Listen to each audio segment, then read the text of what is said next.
السلام علیکم میرے پیارے پیارے ویورز. ویڈیو اچھی لگی تو لائک شیئر اینڈ سبسکرائب کر دیجیے گا. ماں سے بڑھ کر کوئی نام کیا ہوگا، اس نام کا ہم سے احترام کیا ہوگا. جس کے پیروں کے نیچے جنت ہے اس کے سر کا مقام کیا ہوگا. میں بھی رہتا ہوں پاس مسجد کے، میں بھی یا رب تیرا پڑوسی ہوں. تمہارا بہترین دوست تمہارا رب ہے، جو بنا کچھ کہے تمہارے حال سے واقف ہے.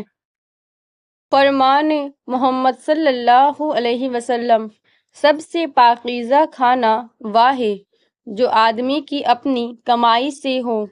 آج کی بات، نیکی کا راستہ مشکل ہو سکتا ہے مگر سکون سے خالی نہیں ہو سکتا. اپنی شکایت بھول کر دوسروں کے دکھ خاموشی سے سننا بھی ایک فن ہے. کچھ پل بیٹھا کرو اپنے بزرگوں کے پاس، ہر چیز گوگل سے نہیں ملا کرتی. درگزر کرو تو تم سے بھی درگزر کیا جائے گا. یہ بھی کسی کی آنکھ کا تارا ہے اور وہ بھی چاہتے ہوں گے کہ ان کا بیٹا بڑا آدمی بنے. وہ جن کے ہونے سے میں ہوں. یا اللہ میرے والدین کو اچھی صحت و تندرستی والی زندگی عطا فرما، آمین. افسوس، یہ وہ معاشرہ ہے جہاں لوگ گند اٹھانے والے کو گندا سمجھتے ہیں. شرط لگی تھی دنیا کو ایک لفظ میں لکھنے کی، وہ کتابیں ڈھونڈتے رہ گئے، میں نے ماں لکھ دیا. بھلا ماں کا بھی کوئی دن ہوتا ہے، ماں کے بغیر تو کوئی دن ہی نہیں ہوتا.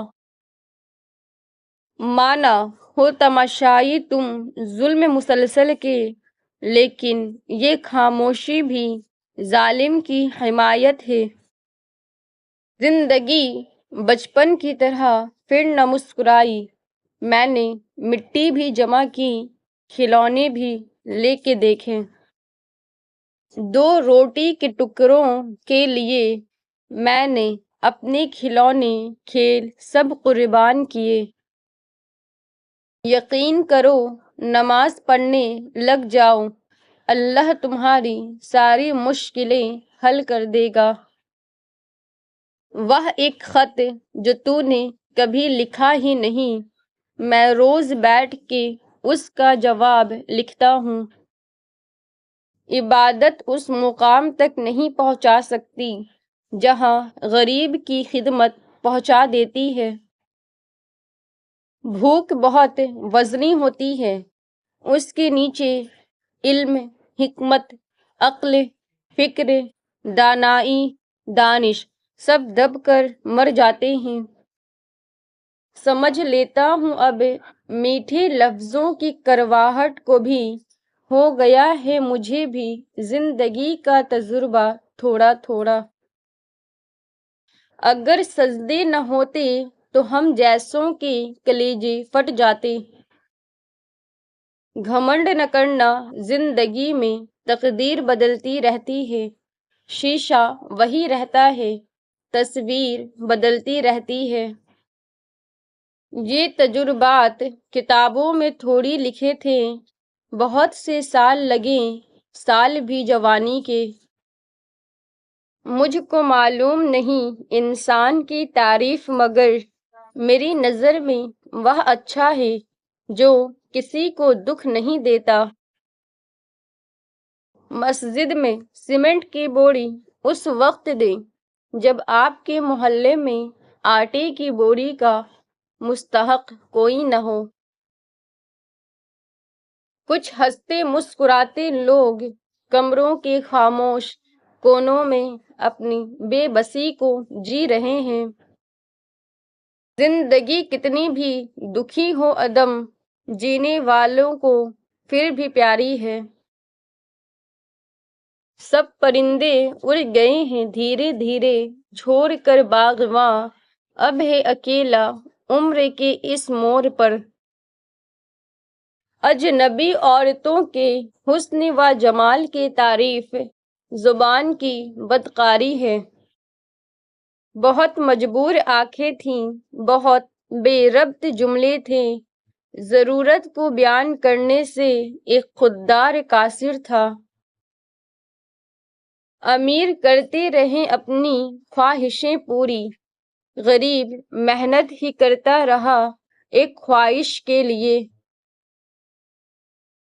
مولانا رومی سے کسی نے سوال کیا کہ موسیقی کون سی حرام ہے؟ جواب دیا، امیروں کے برتنوں میں گونجتی چمچوں کی آواز جو بھوکے غریب کے کانوں میں پڑے۔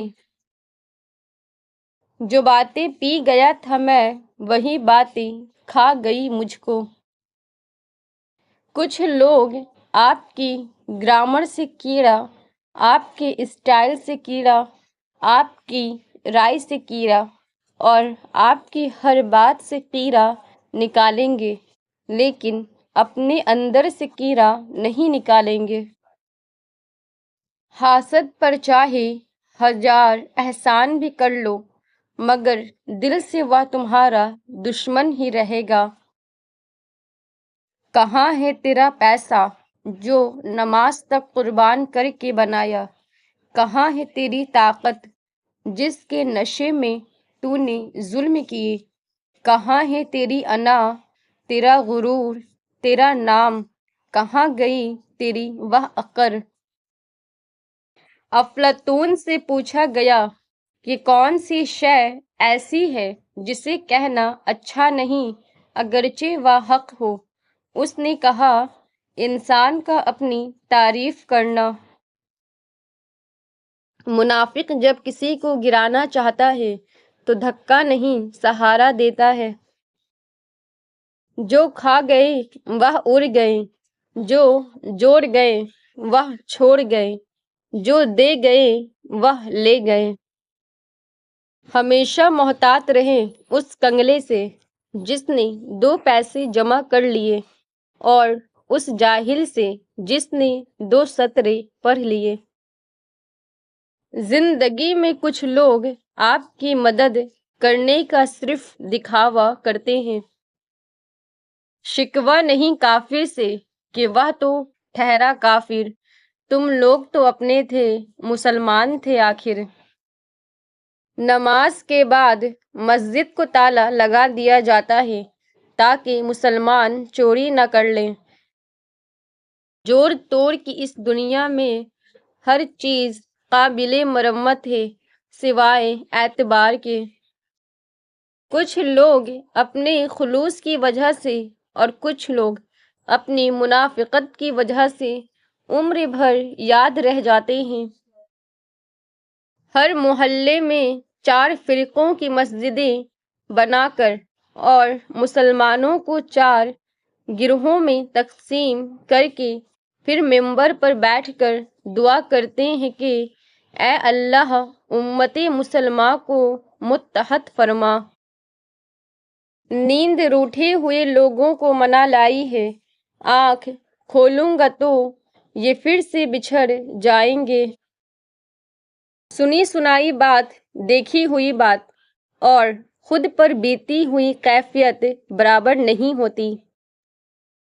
بچپن سے سنتے آئے ہیں کہ کدو کھانا سنت ہے، لیکن کبھی کسی محفل، میلاد، عرس، قرآن خوانی، سحری و افطاری اور شادی کے کھانوں میں کدو پکتے نہیں دیکھا۔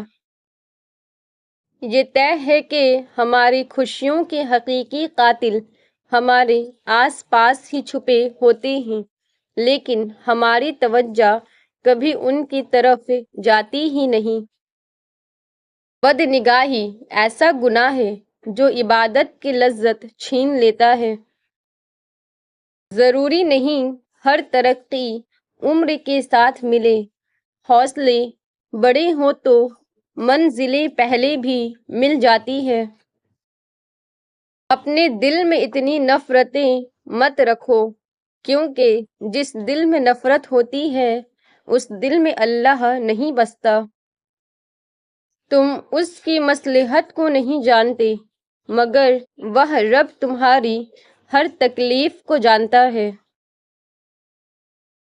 جن کے ساتھ بندہ مخلص ہو وہ بے وقوف سمجھنے لگتے ہیں۔ لوگوں سے انتقام مت لیا کرو، خراب پھل خود ہی درختوں سے گر جایا کرتے ہیں۔ تلاش کر نہ سکو گے پھر مجھے وہاں جا کر، غلط سمجھ کر جہاں تم نے کھو دیا تھا مجھے۔ اپنے رب کی رحمت سے مایوس نہ ہو، کیونکہ وہ معجزوں کا بادشاہ ہے، جب چاہے حالات بدل سکتا ہے۔ انسانوں کو انسانوں کی طرح ٹریٹ کریں۔ اگر کوئی آپ کے ہر رویے کو خاموشی سے برداشت کر رہا ہے تو اس کا مطلب یہ نہیں کہ اس کے منہ میں زبان نہیں، بلکہ اس کی پرورش اچھی ہوئی ہے۔ اگر کوئی آپ سے محبت سے پیش آ رہا ہے تو آپ بھی اچھا رویہ رکھیں، ورنہ وقت ہمیشہ ایک سا نہیں رہتا۔ میں پہلے بہت ہنستی تھی، ہر بات پہ بے حد ہنستی تھی، تو ماں مجھے کہتی تھی استغفار پڑھا کرو، نہ جانے آگے دیکھنے کو کیا ملے۔ ماؤں کو الہام ہوتے ہیں، ان کی بات مان لینی چاہیے۔ بدکاروں کے ساتھ نہ رہو، ورنہ تم بھی ان سے بدکاری سیکھ لو گے۔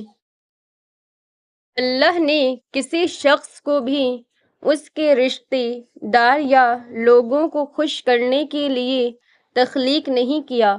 خدا را وسیلہ بنے، خدا نہیں۔ دوسروں کی زندگیوں کا فیصلہ اپنے ہاتھ میں لینا چھوڑ دیں، اپنوں کی زندگیوں اور خوشیوں کا قاتل بننا چھوڑ دیں، کیونکہ جہاں بھی قیدی بنانے کی کوشش کی جائے گی، آزادی ضرور جنم لے گی۔ زندگی کے کچھ درد ایسے ہوتے ہیں جو جینے نہیں دیتے، اور کچھ فرض ایسے ہوتے ہیں جو مرنے نہیں دیتے، اسی کا نام زندگی ہے۔ عقل مند کہتے ہیں کیچڑ میں پتھر نہ مارو، اپنا ہی دامن داغدار ہوگا۔ احتیاط کا اگلا درجہ یہ ہے کہ کیچڑ سے دور چلے جائیں، ورنہ کسی اور کے پتھر مارنے سے بھی آپ داغدار ہو سکتے ہیں۔